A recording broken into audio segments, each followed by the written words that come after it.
Bismillahirrahmanirrahim. Assalamualaikum warahmatullahi wabarakatuh.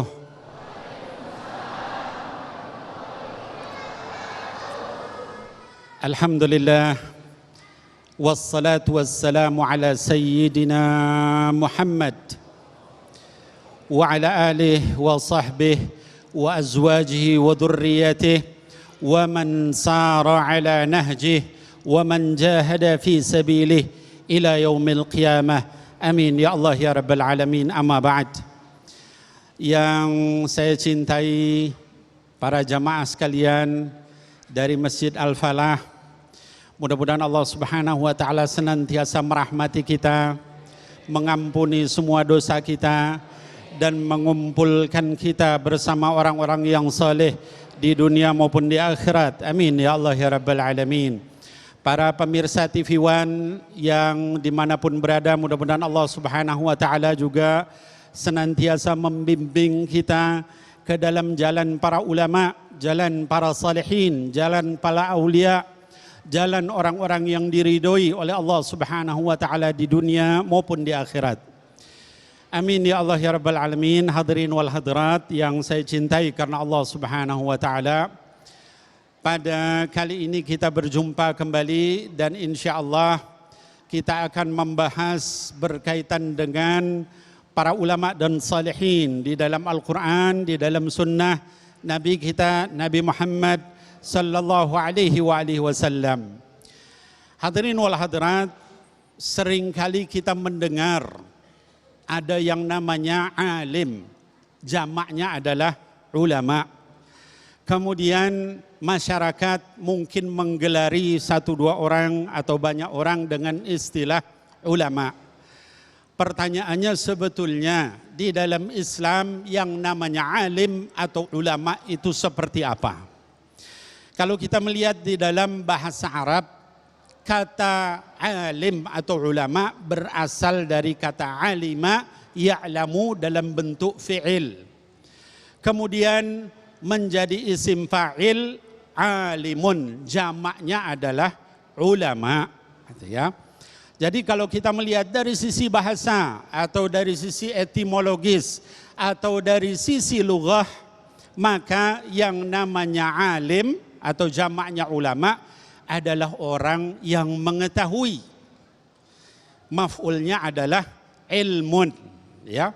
Nah, jadi kalau orang mengetahui satu ilmu bisa disebut sebagai alim dari sisi bahasa, ya. Nah, oleh karena itu maka hadirin wal hadirat yang saya cintai karena Allah Subhanahu wa taala, kalau kita melihat setiap ilmu yang diajarkan oleh Allah Subhanahu wa taala melalui apapun, itu seharusnya membuat kita semakin dekat kepada Allah Subhanahu wa taala. Seorang yang alim dalam ilmu misalnya tentang tumbuhan, kalau secara bahasa disebut sebagai alim atau ulama an-nabatat, ya. Orang yang berilmu dari sisi tanaman atau tumbuhan, harusnya dia makin dekat sama Allah, ya. Kenapa demikian? Karena Allah sebutkan di dalam Al-Quran, kata Allah Subhanahu wa taala, Bismillahirrahmanirrahim.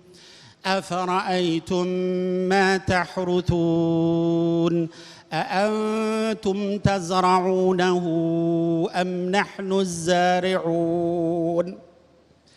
Tidakkah kamu perhatikan, kata Allah, tanam-tanaman, tumbuh-tumbuhan yang kamu tanam di tempat kamu itu? Kemudian kata Allah Subhanahu wa taala, kamukah yang menumbuhkan tumbuhan itu atau kami yang menumbuhkan? Siapa yang menumbuhkan, Bapak Ibu sekalian?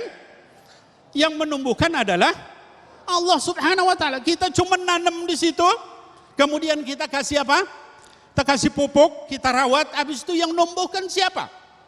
Allah Subhanahu wa taala. Seorang ahli tanaman harusnya dia semakin takut kepada Allah Subhanahu wa taala. Lalu kata Allah, "Lau nasha'u laja'alnahu hutama fadhaltum tafakkahun." Kalau kami menghendaki, kata Allah, kami jadikan tanaman itu layu, menguning, lalu kemudian hancur, lalu kalian menjadi diam berputus asa. Kenapa kita nggak bersyukur kepada Allah Subhanahu wa taala? Semua ilmu yang diturunkan Allah harusnya menjadikan kita makin dekat kepada Allah Subhanahu wa taala. Seorang ahli cuaca, salah satu contoh, seorang ahli cuaca atau yang disebut dengan ilmu klimatologi itu juga seharusnya semakin dekat kepada Allah Subhanahu wa taala. Kenapa demikian? Kata Allah Subhanahu wa taala, afara'aitumul ma'a alladhi tashrabun. Tidakkah kamu perhatikan air yang kamu minum itu? A'antum anzaltumuhu minal muzni am nahnul munzilun. Kamu yang nurunin dari langit atau kami yang menurunkan dari langit? Kata Allah Subhanahu wa taala. Siapa yang nurunkan dari langit, Bu? Allah Subhanahu wa taala. Kita bisa nurunin air dari langit. Kalau ada disembah nanti. Betul Pak? Ini bengong ini paham apa enggak paham? Apa udah ngantuk ini, udah kesiangan? Ceramahnya masih panjang Pak, ya, jangan dulu ngantuk ya. Jadi yang namanya air yang diturunkan dari langit itu Allah yang nurunkan. Seorang ahli cuaca harusnya dia kemudian semakin takut kepada Allah Subhanahu wa taala ya. Bib, kan sekarang orang sudah bisa bikin hujan buatan, betul? Bapak Ibu sekalian, yang namanya hujan buatan itu bukan kita bikin hujan, bukan. Ya. Harus sudah ada yang namanya awannya minimal 30%. Ya. Kemudian ditaburi dalam bentuk sejenis garam, akhirnya kemudian dia membuat awan itu kemudian menjadi tumbuh, kemudian akhirnya menjadi hujan. Tapi harus tetap ada awannya. Siapa yang menciptakan awannya? Allah Subhanahu. Jadi kita punya berilmu apapun, itu harusnya membuat kita semakin dekat kepada Allah Subhanahu wa taala. Kata Allah Subhanahu wa taala, "Lau nasha'u ja'alnahu ujajan falaula tashkurun." Seandainya kami menghendaki, kami jadikan hujan itu asin, maka kalian tidak bisa lagi untuk minum, maka hendaklah kalian bersyukur kepada Allah Subhanahu wa taala.